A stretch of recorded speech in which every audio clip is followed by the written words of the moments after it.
అంటే అనంతంగా నవ్వాడు. నీది అవుట్డేటెడ్ పంచగించంతా ఇప్పుడు మోడర్న్ అని చెప్పేసి. ఎదురుగా అతన్ని ఆట పట్టించినా కూడా నవ్వుకుంటాడు తప్ప అంతకు మించి ఉండదు. నేను ఒకటి రెండు విషయాలు మాత్రం చెప్పాలి ఇక్కడ. నాకు రామకృష్ణ చెప్పాడు ఆయన గురించి. దానికి పూర్వం ఎద్దులేశ్వరరెడ్డి 4 దఫాలు కడప పార్లమెంట్ సభ్యుడిగా గెలిచాడు, స్వాతంత్ర సమరయోధుడు. ఆయన కడప గాంధీ అంటారు ఆయన్ని. ఆయన ఎప్పుడు పోటీ చేసినా రాజారెడ్డి గారు పులివెందల నుంచి ఒక జీపు దానికి కావాల్సినవన్నీ ఏర్పాటు చేసేవాడు. అంటే పార్టీకి అంత సన్నిహితమైనటువంటి కుటుంబం అది. తర్వాత రాజశేఖర్ గారిని రాజకీయ నాయకుడిగా చూడాలని చెప్పేసి ఆయన కోరిక.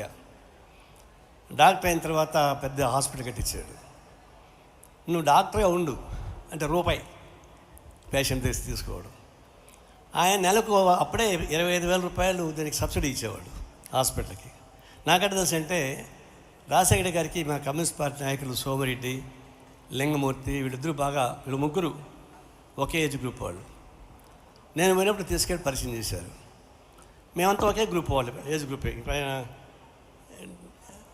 ఇప్పుడు జూలైలో పుట్టాడు, నేను డిసెంబర్లో పుట్టాను. రాజకీయాల్లో నేను, చంద్రబాబు నాయుడు, రాజశేఖర రెడ్డి ముగ్గురు కూడా సమకాలీకులమే ఏజ్ రీత్యా. అప్పటి నుంచి పరిచయం ఉంది. ఆయన ముఖ్యమంత్రి అయిన తర్వాత విశాలాంధ్రకు సంబంధించిన మేము అడిగితే ఆయన చెప్పేది ఏంటంటే, నేను ఫస్ట్ చదివిందే విశాలాంధ్ర తర్వాత మిగతా చదివాను నేను. అంటే కమ్యూనిస్ట్ పార్టీ కూడా నాకు అంత భక్తి విశ్వాసం చెప్పేసి అని చెప్పుకున్నాడు. చెప్పడం కాదు, ఆచరణలో నిరూపించాడు కూడా.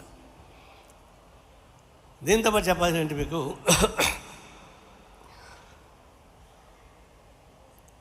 ఒక కార్పొరేట్ అతను చెప్పింది ఏంటంటే, రాజశేఖర రెడ్డి మాలాంటి వాళ్ళకి ఏదైనా బాధ కలిగినా నష్టం వచ్చినా కనిపిస్తే పిలిచి ఏదో ఇబ్బంది వచ్చిందంటే నీకు ఎట్లా ఉన్నావు అని అడిగి ఏదైనా ఉంటే సహాయం కావాలని అడిగేవాడు. అంటే కొన్ని సహాయం చేయలేరు, మాట శాంతి పని చేయని సాధ్యం కాదు. అటు అడిగేవాడు. మిగతా వాళ్ళు ఉన్నారు, మనం బాగుంటే హాయిగా వచ్చి మాట్లాడతారు, మనం బాగలేకుండా పోతే చూసి చూడకుండా వెళ్ళిపోతుంటారు. నాకు 2 రాజకీయ నాయకులతో పరిచయం ఉంది, 2 రాజకీయ నాయకులతో అనుభవం కూడా ఉంది. అదే తిరుమల కొనకి వచ్చాడు అపోజిషన్ లీడర్గా. అప్పుడు ఆయన కుర్రాళ్ళకి ఉత్సాహం ఎక్కువ, రాజశేఖర్ చూడగానే చపాకాయలు కాల్చారు. అప్పుడు కొండపైన యాక్టివిటీస్ ఉండకూడదు చెప్పని 8 మంది కేసులు పెట్టారు అప్పుడు టీడీపీ గవర్నమెంట్. తర్వాత రాజశేఖర్ ముఖ్యమంత్రిగా వచ్చాడు. గెస్ట్ హౌస్ ఎక్కేటప్పుడు పైన చూశాడు, అడంతా దారాలు అమ్ముకునేవాళ్ళు కదా, డాలర్స్ అమ్ముకునేవాళ్ళు పిల్లలు. ఒకడు గుర్తుపట్టి సెక్యూరిటీ పంపించాడు అని చూసిరమ్మని. ఆ సెక్యూరిటీ వాడిని తీసుకెళ్ళాడు పైకి, మాట్లాడుకుంటూ పోయారు. అర్ధరాత్రి పూట ఈవో అప్పుడు ఆఫీసులో ఎవరు వచ్చి అడిగి కాఫీ బోర్డు ఉంది కదా కొండపైన, చాలా కాస్ట్లీ ఏరియా, కాఫీ బోర్డులో ఒక షాప్ ఇచ్చేశారు. ఎందుకంటే అతను వచ్చినప్పుడు కేసు పెట్టించుకున్నాడు, జైలుకు పోయినాడు, చూశాడు దాన్ని. అతనికి తెలియదు సహాయం చేసి, అతను అడగలేపోయి తనే పిలిచి ఒక షాప్ ఇప్పించాడు. ఆనాడు అది 1 కోటి రూపాయల వాల్యూ, రోజుకు 1000 రూపాయలు రెంట్ ఇస్తారు. కాబట్టి ఈ రెండు చూడవచ్చు మనం. పేదవాళ్ళకి అట్లా సహాయం చేస్తాడా, అలా ఎట్లా చేస్తాడని. దీంతోపాటు కొన్ని డెవలప్మెంట్స్ కొన్ని ప్రాబ్లమ్స్ వచ్చాయి. ఇందాక పోతిరెడ్డిపాడు హెడ్ లెక్టర్ చాలా కాంట్రవర్సీ ఇష్యూ. వాళ్ళ పార్టీలో 2 వ్యతిరేకం, రెడ్డి బ్రదర్స్. పోతిరెడ్డిపాడు హెడ్ లెక్టర్ విస్తృతం చేయకుండా పోతే రాయలసీమ నష్టం వస్తుంది. అప్పుడు నేను స్టేట్ సెక్రటరీగా ఉన్నా, నేను దానికి గట్టిగా సపోర్ట్ చేశాను సిపిఐ నుంచి. అప్పుడు వాళ్ళు నా పైన కంప్లైంట్ ఇచ్చారు, రాయలసీమ ప్రాంతానికి పోతిరెడ్డి గారిని విస్తృతపరచకపోతే నష్టం వస్తుందని చెప్పేసి నిలబడినాం. ఆయన గట్టి నిలబడ్డాడు. ఆయన అప్పుడు నిలబడకపోతే మనకి ఇంకా నష్టం వచ్చి ఉండేది. పోలవరం ప్రాజెక్టు అంతే, అది కాంట్రవర్సీ వచ్చింది. ఆయన నిలబడ్డాడు, మేము నిలబడ్డాం. మాకు పోలవరం పైన కమిట్మెంట్ ఎక్కువ, నీళ్ళ సమస్య పైన. అప్పుడు ఓపెన్గా సపోర్ట్ చేసాం. ఒక ప్రాబ్లం ఉంది, ఎత్తు తగ్గించి చేయాలని చెప్పేసి ప్రతిపాదన. ఎత్తు తగ్గిస్తే గ్రావిటేషన్ మీద నీళ్లు పోవు, కరెంటు ఉత్పత్తి కాదు. అలాంటప్పుడు కట్టి మాత్రం ఎలా అని చెప్పేసి అని 3 ఐఏఎస్ ఆఫీసర్ని మా సిపిఐ ఆఫీస్కి పంపించాడు. అందులో ఒక అతను ఇప్పుడు జమ్మూ కాశ్మీర్లో ఉన్నాడు, సతీష్ చంద్ర అనుకుంటా, జమ్మూ కాశ్మీర్ సర్వీస్ కమిషన్ ఉన్నాడు. వాళ్ళు వచ్చి ఎక్స్ప్లెయిన్ చేశారు. అప్పుడు ఏమనంటే, మేము తగ్గించి కట్టుకోమని చెప్తుంటామయా, మీరు కట్టేసుకోండి అని చెప్పాను. ఇంకేం చేయాలా? ప్రాజెక్ట్ నిజంగానే ఎత్తు తగ్గిస్తే అదే పని రాదు. అది అలాంటి ఇష్యూస్ పైన, నీళ్ళ ఇష్యూస్ పైన నిలబడి ఫైట్ చేస్తాం. ఇప్పుడు రేవంత్ రెడ్డి రాబోతున్నాడు ముఖ్యమంత్రిగా. తెలుగు రాష్ట్రాలలో ఆందోళన జరుగుతుంది, విభజన సమైక్యత. పార్లమెంట్ లాబీలో రాహుల్ గాంధీ ఉన్నాడు, Gurudas Gupta CPI leader, floor leader. ఆయన పోయి అడిగాడు, ఏమయ్యా రాహుల్, ఆంధ్ర మండిపోతూ ఉంది, is burning, why not you go అని అంటే, ఏం చేయాలి నేను, there is no Rajasekhar Reddy. అదే అన్నాడు, రాజశేఖర్ రెడ్డి లేడు, నేనేం చేయలేకపోయాను.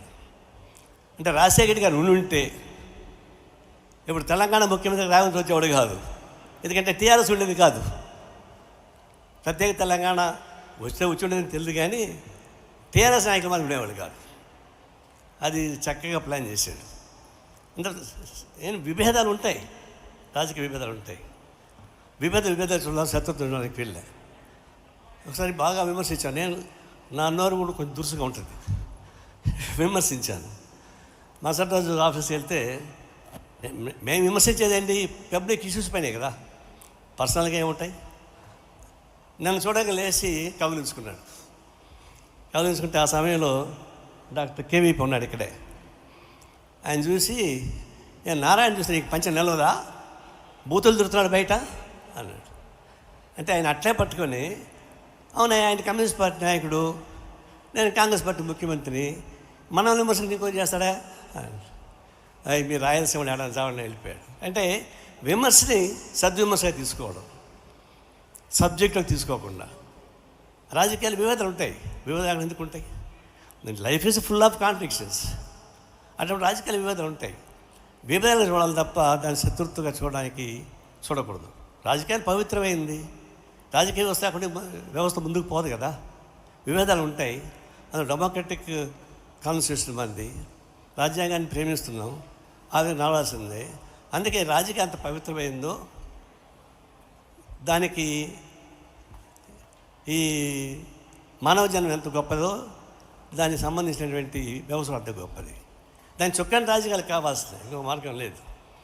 ఆయన నమ్మింది కాంగ్రెస్ పార్టీని, మేము నమ్మింది కమ్యూనిస్ట్ పార్టీని, తప్పేం లేదు. కానీ ఇప్పుడు ఏమవుతుంది, ఇప్పుడు ఎక్కడికి పోతే టీవీ వాళ్ళు జర్నలిస్టులు వస్తే, అయ్యా నువ్వు ఏ టీవీలో ఉన్నావు, ఈ టీవీలో ఉన్నావా, ఏబిఎన్లో ఉన్నావా, టీవీ5 ఉన్నావు అడుగుతారు. ఎందుకంటే వాళ్ళు బయటూరు కోసం మారుతూ ఉంటారు.